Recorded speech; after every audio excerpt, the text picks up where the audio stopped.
Ahoy and welcome to Squid Cloud. Come aboard on a brief guided tour of the Squid Cloud Console so you know exactly where to navigate to find what you need. The Overview tab gives you information about your app, including your app ID, your unique Squid developer ID that you use during local Squid development, your cloud provider, your auth provider, and your Squid API key.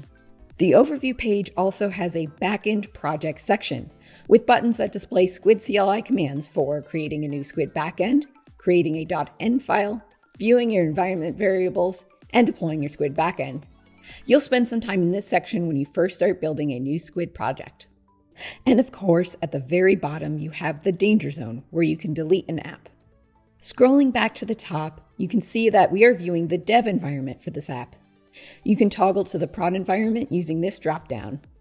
The dev and prod environments allow you to develop and test your applications without interrupting the production experience of your app. Ensure all the actions you take are in the correct environment, especially when adding integrations.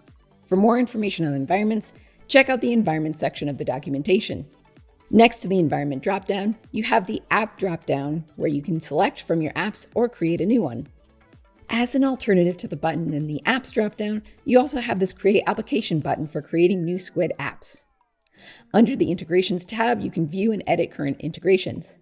Integrations enable you to connect different resources to Squid, such as databases, APIs, auth providers, and more.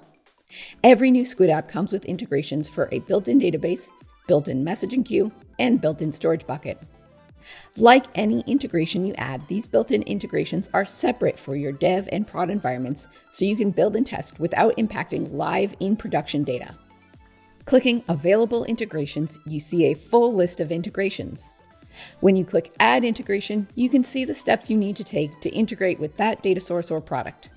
You can also find this information in the Integration section of our docs. The Secrets section is where you add and update Squid secrets. Squid secrets are used to store any sensitive data that your app will need to access, like API keys, passwords, and access tokens. You can also manage secrets from a client using the Squid Client SDK, which you can read all about in our docs. Under the Backend tab, you can see information about currently deployed backend features. As you add these features to your backend, you will be able to view statistics on your backend functionality, like invocations of a webhook or executions of a security rule. Otherwise, these sections display an overview of the given feature. The Logs tab displays logs for the deployed version of your Squid app, so there won't be anything here off the bat until you deploy. During local development, you can see logs in your terminal.